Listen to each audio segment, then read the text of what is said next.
Hello and welcome to this video on business failure. Every year in the UK, a number of businesses fail and a number of new businesses come into existence. This chart below us shows the rate of business births and business deaths between 2004 and 2013. First of all, if we look at the death rate or businesses failing, it's around about 10%, with a rise in 2009 with the recession, but generally speaking about 10% of businesses every year fail. The blue line shows us the number of new businesses that are born every year or started every year compared to the number of businesses there are. So this is slightly higher. So over time we have slightly more businesses being born than we have failing. If we look for small businesses and look at their rate of survival, well, after 2 years, 7 out of 10 new businesses that have been started are still going. After 5 years, only a half of those new businesses are still going. After 10 years, a third, and after 15 years, only a quarter. So there's a lot of new businesses, particularly, that fail soon after they start. So a number of businesses that have failed recently on the high street, you might be aware of some of these. And also there are a number of new businesses, such as this one, a business class only airline, that have also failed. So in this video, we're going to look at the reasons for business failure, and we're going to break them down by a couple of categories. We're going to look at internal and external reasons, and also financial and non-financial reasons. Let's start off by looking at some of the internal causes of business failure. So reasons businesses fail that are due to what they've done themselves within the business. The first one is failing to understand the market. So if the business hasn't really understood what its customers are wanting, or hasn't done accurate market mapping, haven't found a gap in the market or researched their competition, then this may cause them difficulty and they're likely to fail. The second is poor planning. An inaccurate cash flow forecast or not planning enough resources to meet demand can result in the business failing. The third is poor decision making by the management team or not coming up with good enough ideas.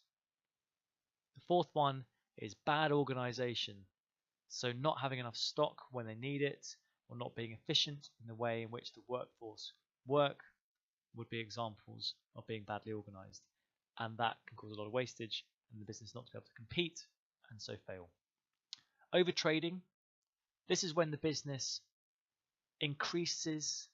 tries to increase the size, and by doing so buys more and more stock, so they can sell more and more.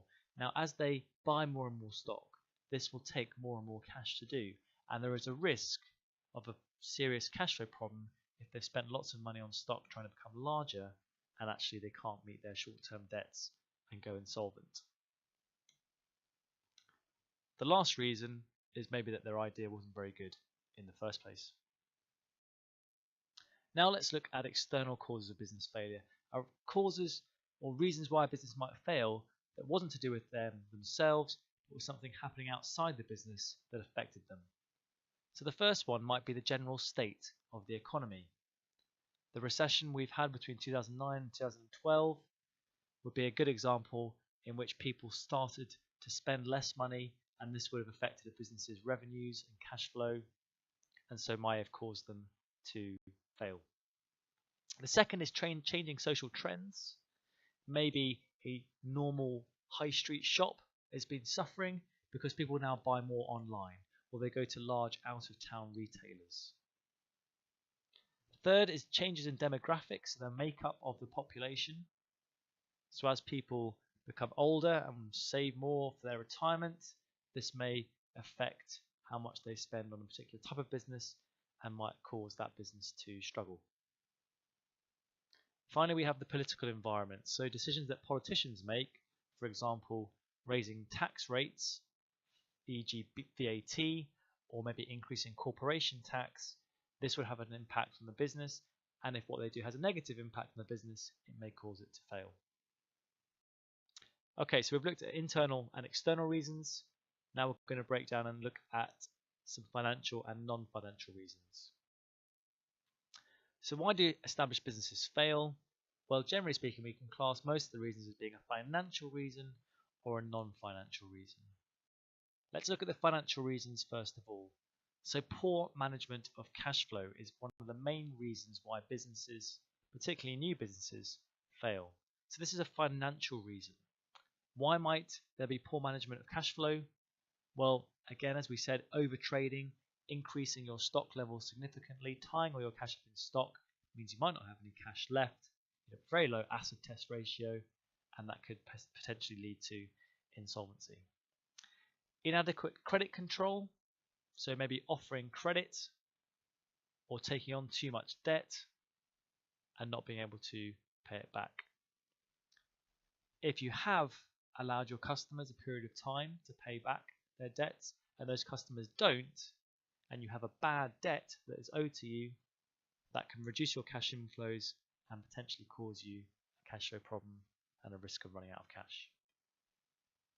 If your cash flow forecast hasn't been very accurate, maybe there is a cash flow problem lurking in the future that you haven't identified, and so your business might fail as a result. Failing to adequately plan for any large future expenditure, buying a new premises, buying a new important machine, can mean that you're short of cash, you don't have the cash maybe to make the investment, and so as a result your business struggles and may fail. Inadequate or inappropriate financing is our second financial reason why businesses fail.